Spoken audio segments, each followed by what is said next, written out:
नमस्कार साथियों, मैं अंजन अभिषेक तिवारी रक्षा एकेडमी की तरफ से आपका स्वागत करता हूं। जैसा कि हम पिछले क्लास में कंप्यूटर के बारे में पढ़ रहे थे और कंप्यूटर के बारे में हम जो सिलेबस लेके चल रहे थे वो एमपीपीएससी का सिलेबस लेकर चल रहे थे और उसी के साथ साथ एमपीपीएससी का जो कुछ सिलेबस है वो आपके व्यापम से मिलता जुलता है और फिर उसके बाद हम एडवांस लेकर चलेंगे जिसमें हम टेक्नोलॉजी की बात करेंगे, अलग अलग तरीके की और अलग अलग टाइप्स की।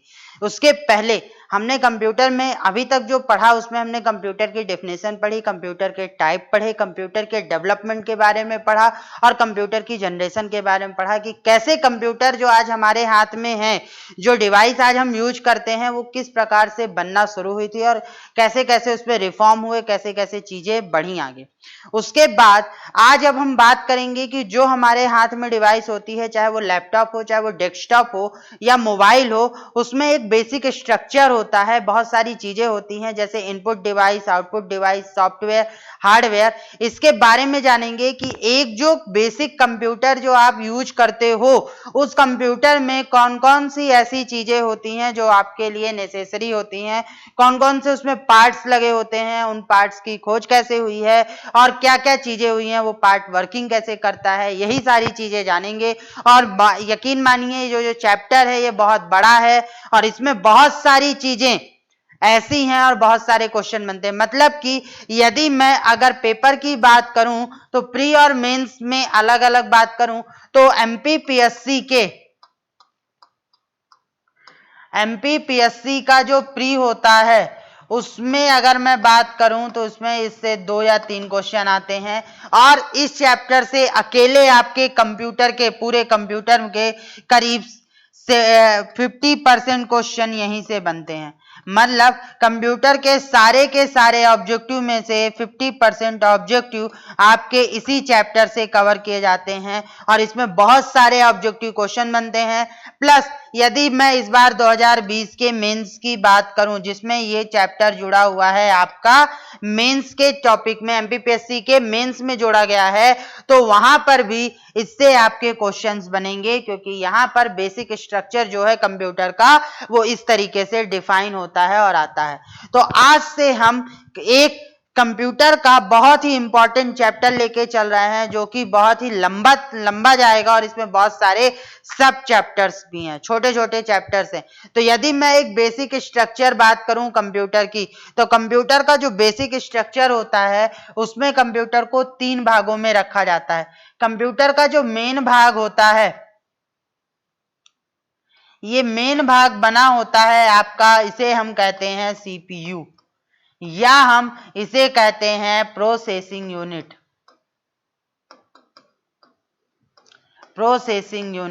और ये जो प्रोसेसिंग यूनिट है ये कंप्यूटर का ब्रेन होता है। मतलब कि जैसे हमारा ब्रेन है और हम सारे काम अपने इस दिमाग से करते हैं, वैसे ही कंप्यूटर का जो मेन पार्ट होता है वो ब्रेन होता है। अब हमें ब्रेन को कुछ इनपुट देना होता है तो जो हम इनपुट देते हैं उसे हम बोलते हैं इनपुट डिवाइस। तो कंप्यूटर का दूसरा इंपॉर्टेंट पार्ट होता है इनपुट डिवाइस। उसी प्रकार से कंप्यूटर का जो नेक्स्ट इंपॉर्टेंट पार्ट होता है वो होता है आउटपुट डिवाइस। तो यदि मैं एक कंप्यूटर के बेसिक स्ट्रक्चर की बात करूं तो बेसिक स्ट्रक्चर में कंप्यूटर में सिर्फ 3 चीजें होती हैं, इनपुट डिवाइस, सीपीयू और आउटपुट डिवाइस। जैसे आपने मुझे कुछ काम दिया, मैंने अपने कान से सुना, अब मैं उस चीज को या तो देखूंगा या तो सुनूंगा, तो मैंने जो चीजें देखी या सुनी वो मेरे लिए इनपुट हुआ और वो कहां गया, मेरे दिमाग में गया। तो मेरे लिए अगर एक ह्यूमन की बात करूं, एक इंसान की बात करूं, एक मानव की बात या ह्यूमन की बात करूं तो ह्यूमन का जो ब्रेन होता है, दिमाग हो गया, वो उसकी प्रोसेसिंग यूनिट हो गई। और ह्यूमन के लिए जो आदमी है उसके लिए जो उसके ईयर हो गए, आंख हो गई और कान हो गए, आईज हो गई, ये उसके लिए क्या हो गए, ये उसके हो गए इनपुट डिवाइस की। जो वो देख रहा है, जो वो सुन रहा है, वो कहां जा रहा है, ह्यूमन में। आप जब हमने जो देखा और जो सुना उसको हमने दिमाग में कैलकुलेट किया और उसके बाद कैलकुलेट करने के बाद हमने उसका क्या दे दिया, आउटपुट दिया। और आउटपुट हमने किसके रूप में दिया, या तो हम उसको बोलकर बताएंगे स्पीक, और या तो हम उसे लिखकर बताएंगे राइट। अब हम जब लिखने की बात करेंगे तो हम उसको किससे लिखेंगे, हाथों से, अपने हैंड से। लेकिन जब हम बोलेंगे तो कहाँ से बोलेंगे, माउथ से बोलेंगे। तो उसी तरीके से जो हमारे पास आउटपुट आया, जो हमने इनपुट दिया, ह्यूमन ब्रेन के पास गया और वहां पे कैलकुलेट हुआ, फिर हमने उसका जो रिजल्ट दिया या तो बोलकर। अब जैसे मैंने जो रिजल्ट आपको बोलकर दे रहा हूं, इसकी चीज आपको सुनकर और याददाश्त कर लोगे। इसका कोई, आप इसको न छू सकते हो, न पकड़ सकते हो। तो ये जो मिल रहा है, ये आपको जो आउटपुट मिल रहा है वो कैसा आउटपुट है, सॉफ्ट कॉपी आउटपुट है। मतलब कि सिर्फ आप इसको महसूस कर सकते हो, इसको आप पकड़ कर या छूकर नहीं देख सकते हो। लेकिन यहीं पर जो मैं आपको पेपर में लिख कर दूंगा उसको आप लंबे समय तक रख सकते हो और उसको आप छूकर भी और महसूस करके देख सकते हो, मतलब हार्ड कॉपी हो गया। तो वही चीज, जैसे एक इंसान है, एक इंसान का जो दिमाग है, उसी तरीके से अगर मैं अब इसको कंप्यूटर में बदल दूं तो ये जो दिमाग है ये बन गया सेंट्रल प्रोसेसिंग यूनिट, और ये जो आईज और ईयर बन गए ये बन गए आपके इनपुट यूनिट, और जो ये स्पीक और राइट वाला काम था ये हो गया आउटपुट डिवाइस। तो यहाँ पर दो आउटपुट डिवाइस निकल कर आए, एक निकल कर आया कंप्यूटर और दूसरा निकल कर आया आपका प्रिंटर। अब प्रिंटर हमें, जैसे हमारा जो दिमाग है, जो हमारा शरीर है, वो दो प्रकार से आउटपुट देता है, सॉफ्ट कॉपी, हार्ड कॉपी। कि सॉफ्ट कॉपी मतलब मुंह से बोलना और हार्ड कॉपी मतलब कि प्रिंट आउट लिख कर देना। उसी तरीके से कंप्यूटर में जो हम देखते हैं, कंप्यूटर की जो स्क्रीन में हम जो देखते हैं, मतलब कि यहाँ पर कंप्यूटर नहीं, हम इसको बोलेंगे मॉनिटर। जो हम मॉनिटर में देखते हैं वो हमारे लिए कैसा आउटपुट हो गया, वो हमारे लिए हो गया सॉफ्ट कॉपी। और जो हमारे लिए, जो हमें मिल रहा था, देख के मिल रहा था, वो हो गया हमारे लिए हार्ड कॉपी। तो कंप्यूटर का जो बेसिक स्ट्रक्चर निकल कर आया वो हमारे आदमी के बेसिक स्ट्रक्चर के बराबर ही सेम होता है। जैसा एक कंप्यूटर वर्क करता है वैसे ही, जैसे एक आदमी वर्क करता है वैसे ही एक कंप्यूटर भी वर्क करता है। ये चीजें आपको समझ में आ चुकी हैं। अब इतनी सी बात जब आपके दिमाग में आ चुकी है तो अब हम बात करते हैं कि इनपुट डिवाइस, सीपीयू और ब्रेन की। तो अब हम सबसे पहला पार्ट उठाते हैं कि कंप्यूटर का जो पहला भाग था स्ट्रक्चर का, वो पहला भाग था इनपुट डिवाइस। अब इसके बारे में हम डिटेल अलग अलग पढ़ेंगे, लेकिन यहां पर हम बात करेंगे सिर्फ बेसिक बेसिक चीजों की कि क्या क्या होते हैं। तो जब हम कंप्यूटर के इनपुट डिवाइस की बात कर लेते हैं, तो जब हम कंप्यूटर के इनपुट डिवाइस की बात करते हैं, इनपुट डिवाइस की बात करते हैं, तो ऐसी डिवाइसेस, डेफिनेशन क्या निकल कर आई, ऐसी डिवाइसेस जिनके माध्यम से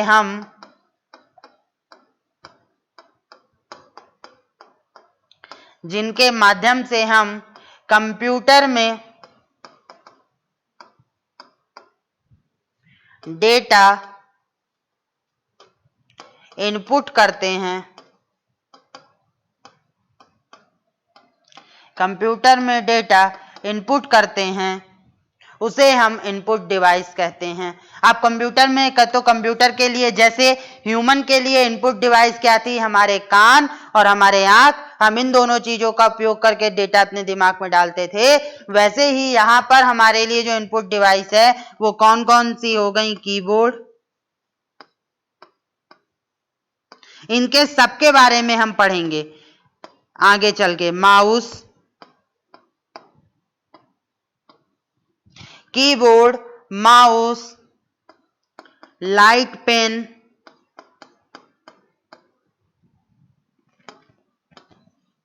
स्कैनर,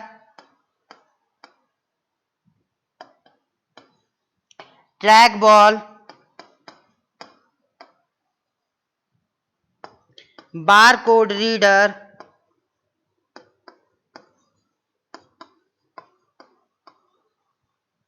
ये इस तरीके से। लेकिन यहां पे आपको एक बात बहुत इंपॉर्टेंट याद रखनी है कि जो माउस और कीबोर्ड होता है इसे हम हमेशा ऑनलाइन इनपुट डिवाइस कहते हैं।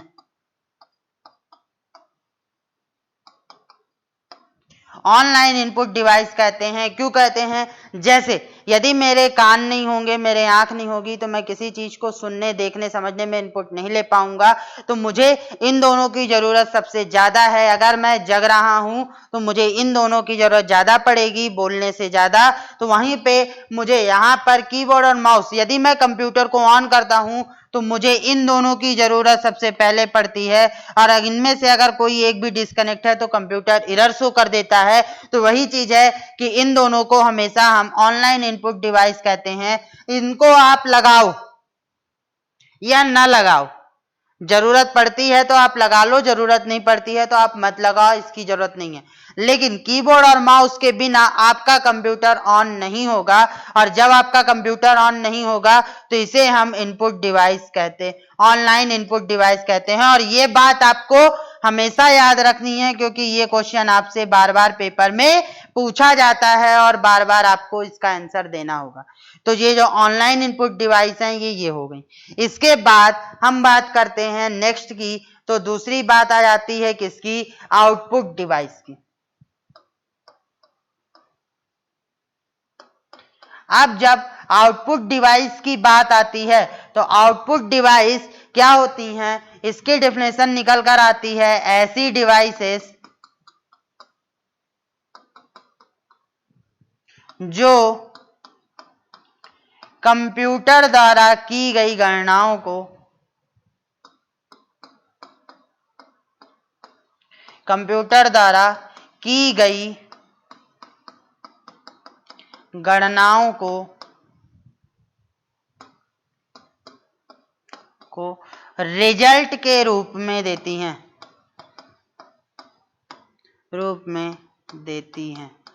अब जब रिजल्ट के रूप में देती हैं तो आउटपुट डिवाइस जो निकल कर आती हैं वो कितनी होती हैं? 2 होती हैं। कौन कौन सी?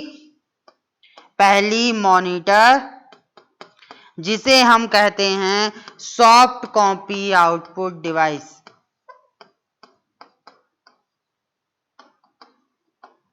और दूसरा निकल कर आता है प्रिंटर, जिसे हम कहते हैं हार्ड कॉपी आउटपुट डिवाइस।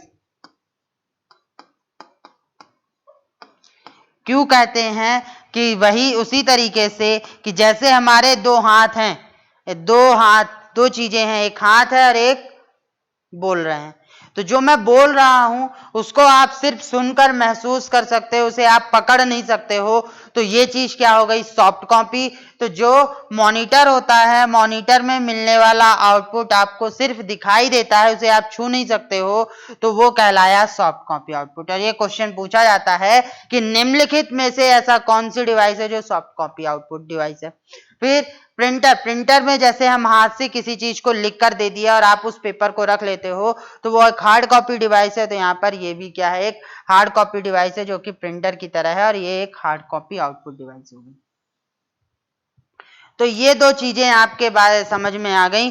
अब इनपुट और आउटपुट समझ में आ गया, तो तीसरा पार्ट आता है दिमाग। जैसे आदमी का दिमाग होता है वैसे कंप्यूटर का भी दिमाग है। अब कंप्यूटर का जब दिमाग है तो कंप्यूटर के दिमाग के लिए CPU, इसको हम क्या बोलते हैं? Central processing unit, central processing unit.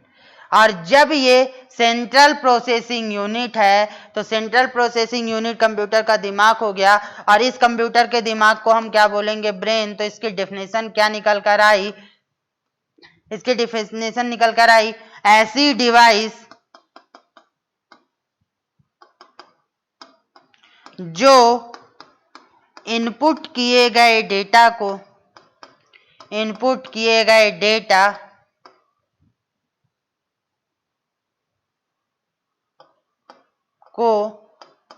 Process करता है, यानी गणना करता है, प्रोसेस कर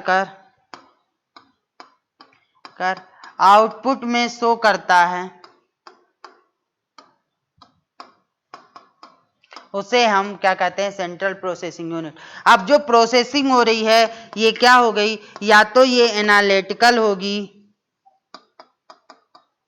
यानी कि तार्किक होगी, या फिर क्या होगी, कैलकुलेटिव होगी, यानी कि गणना वाली होगी, अर्थमेटिक।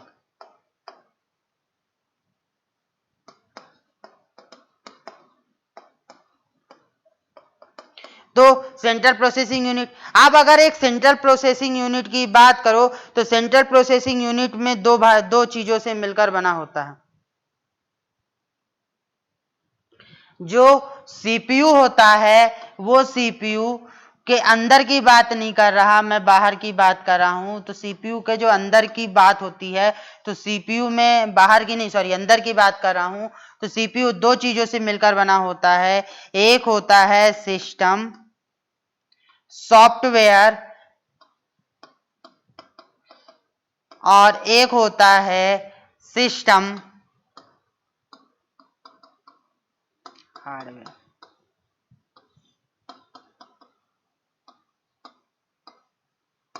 अब जैसे एक इंसान है, इंसान के अंदर जो आत्मा है जिसे हम कहते हैं आत्मा की, तो जो आत्मा हो गई वो सॉफ्टवेयर हो गया। तो वैसे ही सीपीयू के अंदर जो आत्मा होगी वो क्या कहलाई, उसकी सॉफ्टवेयर कहलाई। और जो हमारे ये हाथ पैर और बाकी चीजें जो हार्डवेयर हमें मिले हुए हैं ये क्या कहलाए, उसके हार्डवेयर कहलाए। तो सिस्टम सॉफ्टवेयर और सिस्टम हार्डवेयर। अब सिस्टम सॉफ्टवेयर भी क्या हो गए, सिस्टम सॉफ्टवेयर भी बन गए तीन प्रकार के। एक होता है यहां पर ऑपरेटिंग सिस्टम,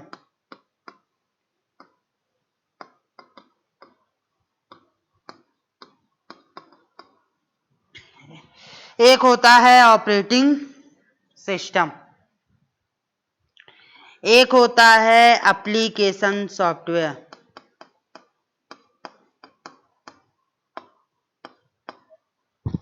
और एक होता है यूटिलिटी सॉफ्टवेयर। अब जो ऑपरेटिंग सिस्टम होता है ये आपके जनरल पर्पज, स्पेशल पर्पज, ये हम आगे जानेंगे। अब हार्डवेयर की बात करो तो हार्डवेयर इसमें तीन होते हैं। एक होता है आपका ALU, एक होता है CU, एक होता है MU। तो अगर मैं एक सीपीयू की बात करूं तो सीपीयू दो तरीके से बट गया। एक हो गई उसकी आत्मा जो कि सिस्टम सॉफ्टवेयर कहलाया, एक उसको हो गया उसके हार्डवेयर, वो कहलाए आपके सिस्टम हार्डवेयर। जो हमारे दिमाग के अंदर तीन भाग चार भाग जो बने हुए हैं ये चीज जो है वो हार्डवेयर कहला गई, और जो हमारे अंदर आत्मा है, मन है, उसकी बात हो गई तो वो सॉफ्टवेयर कहला गया। अब सॉफ्टवेयर को भी उन्होंने तीन भागों में बांट दिया, ऑपरेटिंग सिस्टम, एक एप्लीकेशन सॉफ्टवेयर और यूटिलिटी सॉफ्टवेयर। लेकिन यहाँ पर हार्डवेयर को उन्होंने तीन भागों में बांटे। जैसे दिमाग तीन तरीके से वर्क करता है, आगे का जो दिमाग यहाँ का इधर का पीछे का होता है वो स्टोर करता है, दूसरी तरीके से ALU, CU और MU। अब अगर हम इसको और डिटेल में समझें तो और डिटेल में पढ़ें तो सबसे पहले हम बात करते हैं सिस्टम सॉफ्टवेयर की। सिस्टम सॉफ्टवेयर ये सामान्यतः कंप्यूटर की आत्मा होती है,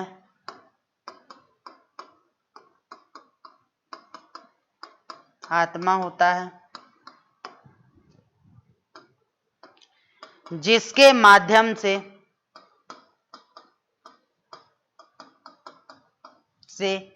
यूजर कंप्यूटर से इंटरेक्ट करता है, इंटरेक्शन करता है, यानी कि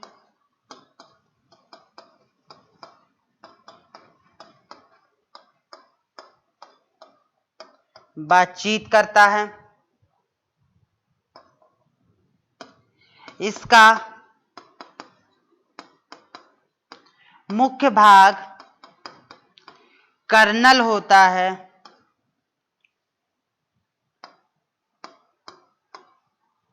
जो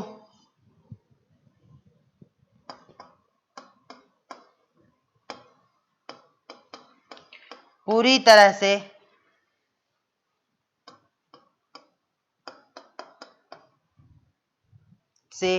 CPU को कंट्रोल करता है।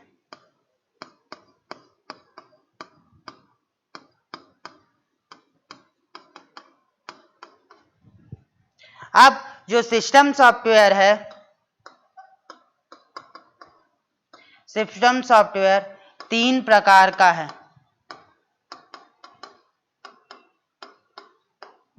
पहला प्रकार हो गया ऑपरेटिंग सिस्टम।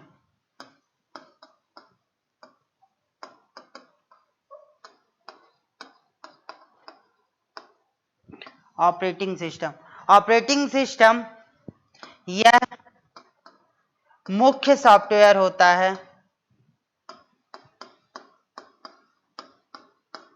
है जो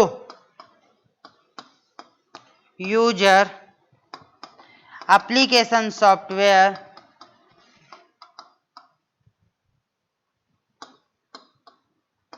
और हार्डवेयर के मध्य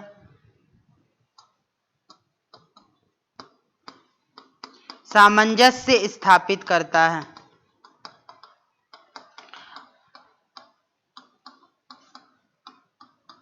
सामंजस्य कैसे?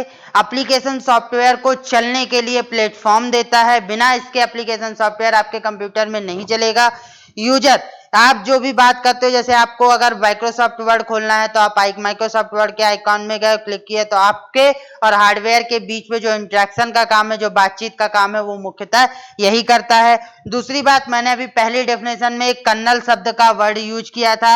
ये कर्नल किसकी आत्मा होती है? ये आत्मा होती है ऑपरेटिंग सिस्टम की। अब पूरा ऑपरेटिंग सिस्टम कर्नल के माध्यम से ही रन होता है, कंट्रोल होता है, और हार्डवेयर भी सारे इसी के माध्यम से कंट्रोल होते हैं, और ये बात आपको याद रखनी है। दूसरी बात, दूसरा सॉफ्टवेयर 3 प्रकार के थे। दूसरा होता है एप्लीकेशन सॉफ्टवेयर।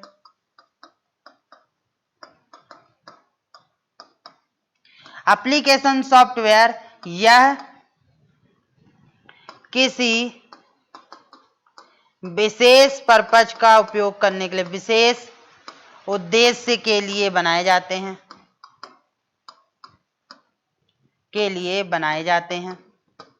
ये सब चीजें हम डिटेल में पढ़ेंगे। यहां पर तो आपको सिर्फ इतनी बातें याद रखनी है। दूसरी बात, यूटिलिटी सॉफ्टवेयर। यूटिलिटी सॉफ्टवेयर का मतलब ये हो गया कि यूटिलिटी मतलब होता है सहायक। जैसे मुझे इस बोर्ड में लिखने के लिए इस पेन की जरूरत है, उसी तरीके से आपके कंप्यूटर को, ऑपरेटिंग सिस्टम को या यूजर को कंप्यूटर में कुछ काम करने के लिए कुछ सहायक सॉफ्टवेयर की जरूरत पड़ती है, जैसे एंटीवायरस, डिस्क डिफ्रैगमेंटेशन। ये सारे जो लंबे चौड़े वर्ड मैं आपको लिख रहा हूं, इनसे क्वेश्चन बनते हैं, और ये सारी चीजें हम जब ये डिटेल में पढ़ेंगे तो सब पढ़ेंगे। पेशेंस रखना, आप बस जुड़े रहना। सारी चीजें हम एक एक वर्ड का मतलब सीखेंगे, कंप्यूटर क्या होता है, यूटिलिटी सॉफ्टवेयर। उसके बाद अगर हम बात करें तो अब हम बात करते हैं किसकी? सिस्टम कंप्यूटर हार्डवेयर की। सिस्टम हार्डवेयर की, कंप्यूटर हार्डवेयर की नहीं, सिस्टम हार्डवेयर की। सिस्टम हार्डवेयर में जो आपका सेंट्रल प्रोसेसिंग यूनिट होता है, वो सेंट्रल प्रोसेसिंग यूनिट के अंदर 3 मेन हार्डवेयर होते हैं जो काम करते हैं। एक होता है सीयू, दूसरा होता है एएलयू, और तीसरा होता है एमयू। अब जब सीयू की बात आई तो सीयू क्या करता है? सभी चीजों को कंट्रोल करता है।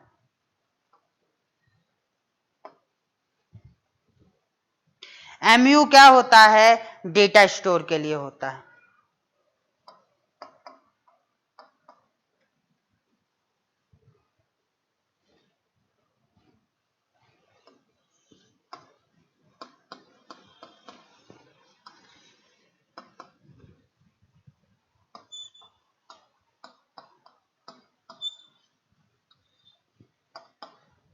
डेटा स्टोर के लिए होता है, और सीयू कंट्रोल करने के लिए, और ये अरिथमेटिक लॉजिकल। तो सीयू का फुल फॉर्म होता है कंट्रोल यूनिट।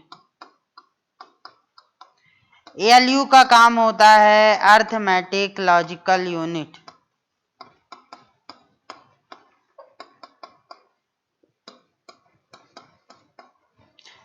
एमयू का काम होता है मेमोरी यूनिट।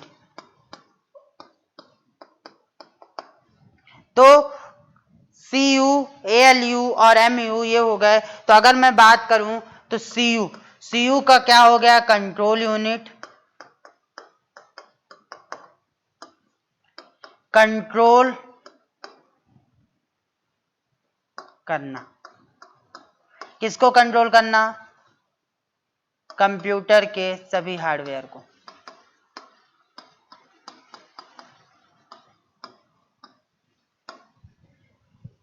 ALU जो है ये है arithmetic logical unit. Arithmetic logical unit, तो यहां पर ये हुआ आंकिक और तार्किक ऑपरेशन परफॉर्म करना, आंकिक एवं तार्किक गणनाएं करना। तो जो गणनाएं करने का काम होता है वो किसका होता है? अर्थमेटिक और लॉजिकल। और MU का फुल फॉर्म होता है मेमोरी यूनिट, और मेमोरी यूनिट का काम क्या हो जाता है? की गई गणनाओं को स्टोर करना।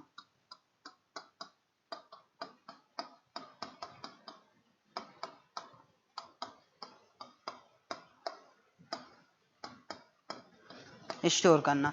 तो ये तीन काम हो गए CU, ALU और MU के। अब अगर हम आगे बढ़ें तो MU की बात करते हैं, तो जो मेमोरी यूनिट होती है वो फर्दर डिवाइड हो जाती है दो भागों में। एक हो जाता है आपका प्राथमिक, और एक आपका हो जाता है सेकेंडरी, मतलब द्वितीयक।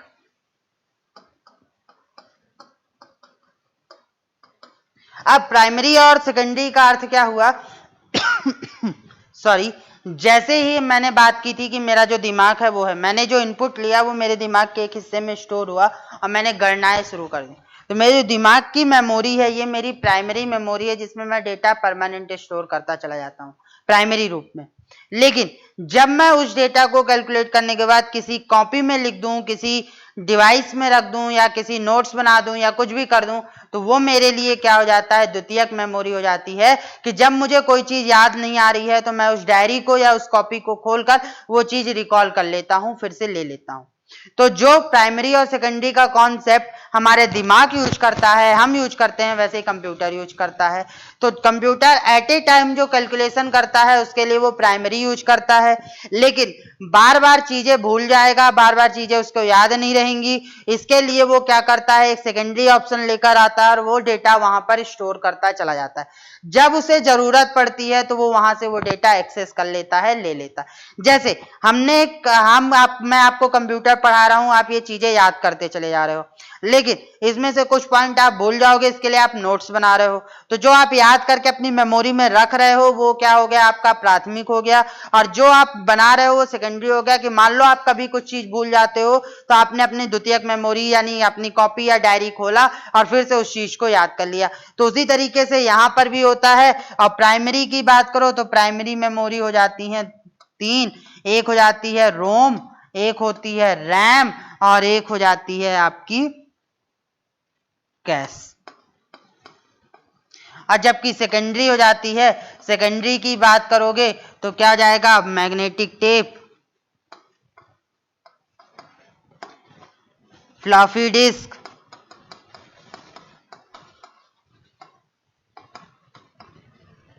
Hard disk, CD, DVD, pen drive, etc. और भी जो भी होती है। तो ये हो गए। तो अब जब हम प्राइमरी की बात करते हैं तो हमारा तो ये पार्ट तो हम बाद में पढ़ेंगे। इस पार्ट में अगर थोड़ा सा समझाऊं तो क्या हो गया? रैम। पहले आया रोम। रोम का फुल फॉर्म क्या होता है? Read only memory. और जब मैं रीड ओनली मेमोरी की बात करता हूं तो ये सिर्फ रीड ओनली मतलब केवल याद लिखने का काम है, रीड करने का काम करता है, पढ़ने का काम। जैसे हमारी आत्मा है, हमारी आत्मा एक बार बन गई, अब उसमें मैं बार बार कोई भी चीज नहीं डाल सकता, सुधार करता रहूंगा पर कोई चीज नहीं डाल सकता। तो ये मैं पढ़ सकता हूं, देख सकता हूं, पर उसको मैं कोई भी चेंजेस नहीं कर सकता, मतलब ये रीड ओनली मेमोरी है। तो कंप्यूटर का जो भी सॉफ्टवेयर होता है, मेन हार्डवेयर जो सॉफ्टवेयर होता है वो रोम में ही यूज किया जाता है, रोम को सिर्फ रीड ऑनली होती है। RAM, random access memory,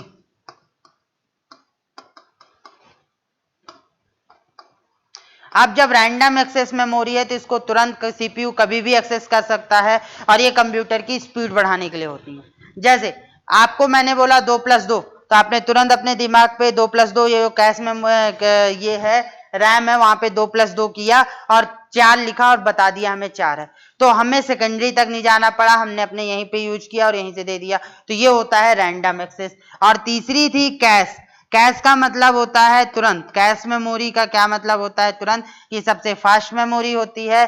fast memory होने के कारण छोटे मोटे जो कैलकुलेशन होते हैं वो जल्दी करने के लिए इनका यूज किया जाता है, छोटे मोटे गणना, और इससे कोई एक क्वेश्चन बस आता है, वो आता है इसकी पोजीशन। तो ये जो कैश मेमोरी की पोजीशन होती है वो ALU और मेमोरी यूनिट में जो रैम होती है, रैम के बीच में यूज की जाती है। इसकी पोजीशन आप हमेशा याद रखना। ALU कोई डेटा अगर रैम से छोटा है तो कैश यूज कर लेगा, अगर कैश से ज्यादा है तभी रैम के पास जाएगा। तो ALU और रैम के बीच में लगी होती है कौन सी, कैश, और इसकी ये पोजीशन हमेशा पेपर में पूछी जाती है और यही चीज आपको याद रखनी है। तो इस प्रकार से कंप्यूटर का जो बेसिक स्ट्रक्चर है वो ये होता है और इसी स्ट्रक्चर के बारे में हम इस चैप्टर में पूरा डिटेल में पढ़ेंगे। एक एक बात को, एक एक सिंगल पॉइंट को हम बहुत ज्यादा डिटेल में सीखेंगे, पढ़ेंगे और जानेंगे कि क्या क्या चीजें होती हैं। तो अगर मैं बात करूं, एक रोड मैप दूं, तो रोड मैप में अगर मैं इस चैप्टर का रोड मैप दूं कि मैं आपको क्या क्या पढ़ाऊंगा और कैसे पढ़ाऊंगा, तो चैप्टर का जो रोड मैप था उस रोड मैप में मैंने पहले आपको पढ़ाया इंट्रोडक्शन, कि बेसिक इंट्रोडक्शन क्या होता है स्ट्रक्चर का। इस स्ट्रक्चर के बाद फिर हम पढ़ेंगे इनपुट डिवाइस।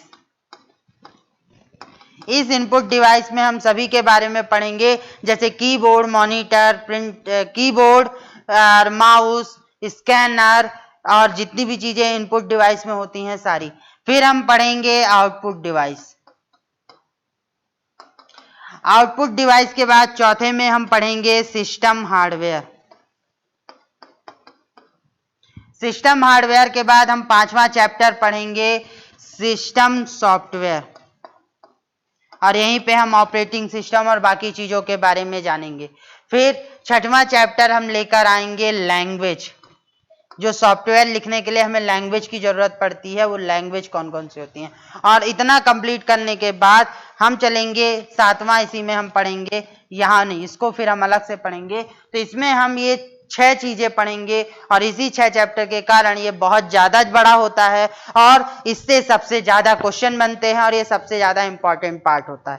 अगर आपने इसको पढ़ लिया तो उसके बाद फिर आपके बहुत ही चीजें, छोटी माइनर चीजें बचेंगी, जैसे इंटरनेट, नेटवर्किंग, और फिर टेक्नोलॉजी में हम चले जाएंगे, इंफॉर्मेशन की बात करेंगे, बाकी अदर एडवांस टेक्नोलॉजी की बात करेंगे। फिर ये हमारा बेसिक टेक्नोलॉजी जो थी ये कंप्लीट आएगी। तो ये हमारे जो कंप्यूटर का इस चैप्टर का रोड मैप है वो इस तरीके से चलेगा और अपने को इसी तरीके से इन चीजों को पढ़ना है, समझना है और सीखना है।